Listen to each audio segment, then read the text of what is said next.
Mister ladies YouTube நேயர்களுக்கு என்னுடைய வணக்கங்கள். நான் doctor Ibrahim, cardiac surgeon, working in Sims hospitals, Vadapalani. இப்போ நிறைய பேருக்கு தூக்கங்கிறது ஒரு ப்ராப்பரான ஒரு சைக்கிள்ல வச்சுக்கல. ஸ்லீப் அப்படிங்கிறது ரொம்ப ரொம்ப இம்பார்ட்டன்ட். காலையில எழுந்திருக்கிறோம், ஒரு நாள் ஃபுல்லா ஒரு 7-8 மணி நேரம் வேலை செய்யறோம், திரும்ப வரோம். நம்ம படுக்கிற நேரத்தை ஒரு ப்ராப்பரான ஒரு சைக்கிள்ல கொண்டு வரதில்லை. இப்போ எல்லார் வீட்லயும் ஒரு டிவிக்கு மேல 2 டிவி இருக்கு. எல்லார் கையிலையும் செல்போன் இருக்கு. இந்த செல்போன்ல எக்கச்சக்கமான ஆப்ஸ் இருக்கு. அந்த ஆப்ஸ்ல கண்ணா பின்னா வீடியோஸ் வருது. ஒரு சைட்ல அவங்க ஸ்ட்ரீம் பண்ண ஆரம்பிச்சாங்கன்னா ஸ்க்ரோல் பண்ணிக்கிட்டே இருக்கிறாங்க. அது டைம் போறதே தெரிய மாட்டேங்குது. அதை ஒரு லிமிட்டுக்குள்ள கொண்டு வர மாட்டேங்கிறாங்க. ரொம்ப அடிக்ட் ஆயிடுறாங்க. ஒரு 8:30-9 மணி இல்லை ஒரு 10 மணிக்கே அவங்க பெட்டுக்கு போறாங்கன்னாலும் அங்கிருந்து ஒரு 1-2 o'clock வரைக்கும் அந்த ஸ்கிரீனை பார்த்துட்டே இருக்காங்க. அந்த லைட் கண்ணுக்குள்ள அடிச்சுக்கிட்டே இருக்கு.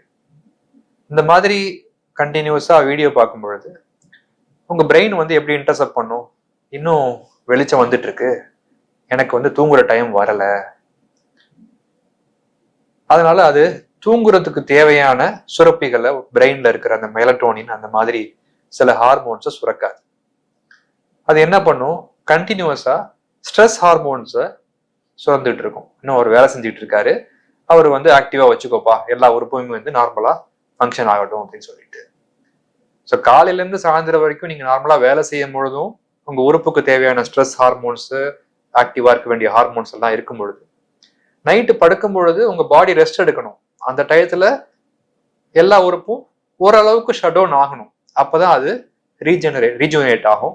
நெக்ஸ்ட் டே நீங்க ஃப்ரெஷ்ஷா போய் வேலை செய்ய முடியும். ஒருத்தர் தூங்காம எழுந்து போய் அடுத்த நாள் பாத்தீங்கன்னா அவங்களோட ப்ரொடக்டிவிட்டி ரொம்ப குறைஞ்சு போயிடும்.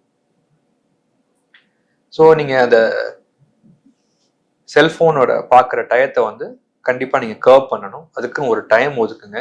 அதுக்கு மேல அதை செய்யறத நிறுத்துங்க. இத்தனை மணிக்கு படுப்பேன், இத்தனை மணிக்கு எழுந்திருக்கிறேன் அப்படின்னு சொல்லிட்டு ஒரு டைம் ஃபிக்ஸ் பண்ணிட்டு அந்த ரிதம் உங்க பாடிக்கு செட் பண்ணுங்க.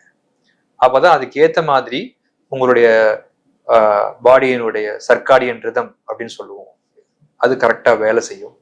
அதுக்கு ஏத்த மாதிரி உங்களுக்கு பிரெயினும் ப்ராப்பரா ரெஸ்ட் எடுக்கும். பிரெயின் ரெஸ்ட் எடுக்கும் பொழுது எல்லா உறுப்புக்குமே அதனுடைய சிக்னல்ஸ் மூலியமா ஸ்லோ டவுன் ஆகும். நார்மலா தூங்கும் பொழுது ஹார்ட் ஸ்லோ டவுன் ஆகும், ஹார்ட்டினுடைய ரேட் கம்மியாகும், பிபி எல்லாமே ஒரு ஒரு இயல்பான நிலைக்கு அது எல்லாமே ஒரு நார்மலான ஃபங்க்ஷனுக்கு வரும். அப்போ உங்களுடைய எல்லா உறுப்புமே ஸ்லோவா ரெஸ்ட் எடுக்கும்.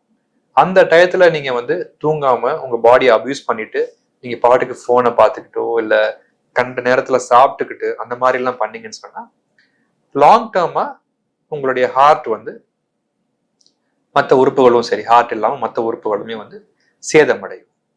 ப்ராப்பரான முறையில எல்லாமே ரீஜூனேட் ஆகாம ஒவ்வொரு விஷயத்திலையும் ஒவ்வொரு விதத்திலையுமே ஸ்ட்ரெஸ் அதிகமாகி அது ரீசைக்கிள், ஏதாவது ஒரு டேமேஜ் நடக்கும் பொழுது அதுக்கு ஹீல் பண்றதுக்கு நம்ம டைம் கொடுக்கணும். ஸோ டே டு டே அதனுடைய ஹீலிங் ஆக்டிவிட்டி நடந்துகிட்டே இருக்கும். ஸோ அதை நீங்க ப்ராப்பரா ரெஸ்ட் எடுக்காம நீங்க அதை கண்டினியூ பண்ணீங்கன்னு சொன்னா that will affect your longevity. இது உடனே தெரியாது, பட் போக போக உங்களுக்கு வில் ஃபீல் வீக், சீக்கிரமா ஏஜ் ஆவீங்க, முடி கொட்டுறது, உடம்புல தோல்ல சுருக்கங்கள் வர்றது, வெயிட் போடுறது, உங்களுடைய எல்லா விதமான ஆக்டிவிட்டியுமே ஸ்லக்கிஷ் ஆயிடும். தூக்கம் சரியா இல்லைன்னா நெக்ஸ்ட் டே எந்திரிச்சு உங்களால ப்ராப்பரா திங்க் பண்ண முடியாது, ஒர்க்ல கான்சென்ட்ரேட் பண்ண முடியாது, ரொம்ப டயர்டா ஃபீல் பண்ணுவீங்க. ஸோ உங்களுடைய ப்ரொடக்டிவிட்டி ரொம்ப கம்மி ஆயிடும். So you should address your sleep and உங்களுடைய மூடையும் ப்ராப்பரா செட் பண்ணணும். ரூமை நல்லா டார்க்கா வச்சுக்கணும். எந்த விதமான சவுண்டோ நாய்ஸோ இல்லாம இருக்கணும். முடிஞ்ச அளவு போனை தூரமா வைங்க. ரெண்டாவது முக்கியமான இது அலாரம் ஒரு 10 ஒரு 5 நிமிஷத்துக்கு ஒரு வாட்டி 5 நிமிஷத்துக்கு ஒரு வாட்டி ஒரு 10 அலாரம் வைக்காதீங்க. காலைல எழுந்திருக்கும் போது நீங்க ப்ராப்பரா முதல் நாள் தூங்குனீங்கன்னா அடுத்த நாள் ஒரு அலாரம்ல எந்திரிக்க முடியும்.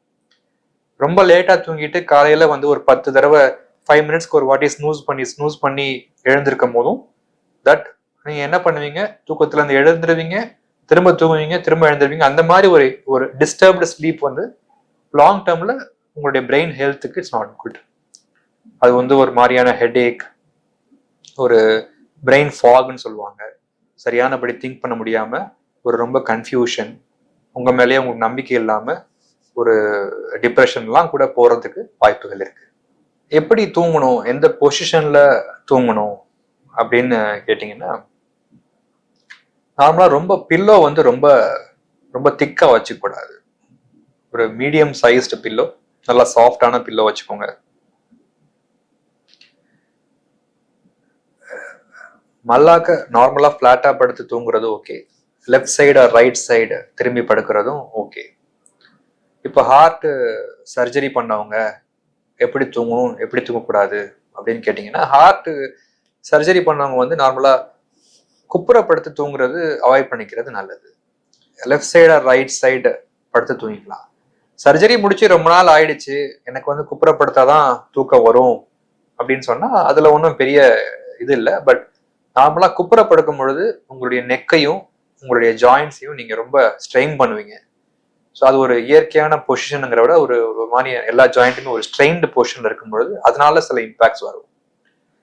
ஸ்டென்ட் வச்சவங்களோ இல்லை ஹார்ட் ட்ரீட்மெண்ட் இருக்கிறவங்களோ வந்து நார்மலா ஒரு சுப்பைன் பொசிஷன்லயோ இல்லை லெஃப்ட் அண்ட் ரைட் சைட்லயோ டேர்ன் பண்ணி தூங்கலாம். இப்படிதான் படுக்கணும், இந்த பொசிஷன்ல தலையை தூக்கி வச்சு படுக்கணும் அப்படிங்கிறதெல்லாம் ஒன்றும் கிடையாது.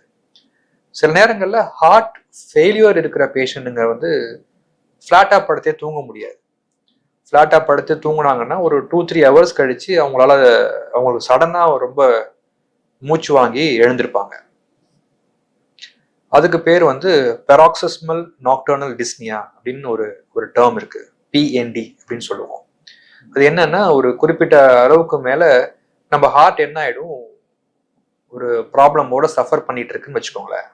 ஹார்ட் பிளாக்கோ இல்லை வால்வுலார் ப்ராப்ளம்ஸோ, அது ஒரு ஸ்ட்ரெஸ்ஸோட பீட் பண்ணிக்கிட்டு இருக்கும்.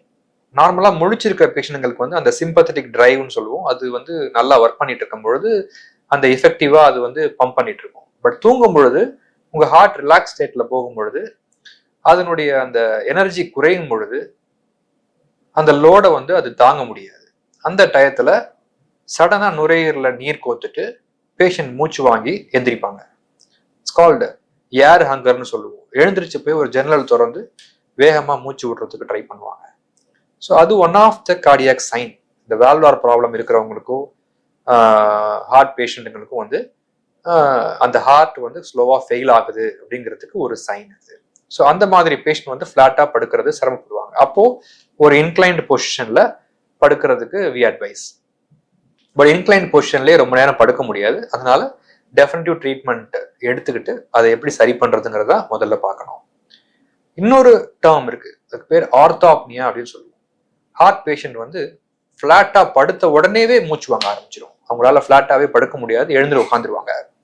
எல்லாம் என்ன பண்ணுவாங்கன்னா, ஒரு டீ டேபிள் மாதிரி இருக்கிற இடத்துல பில்லோ மாதிரி வச்சுட்டு குனிஞ்சே உட்காந்துருப்பாங்க.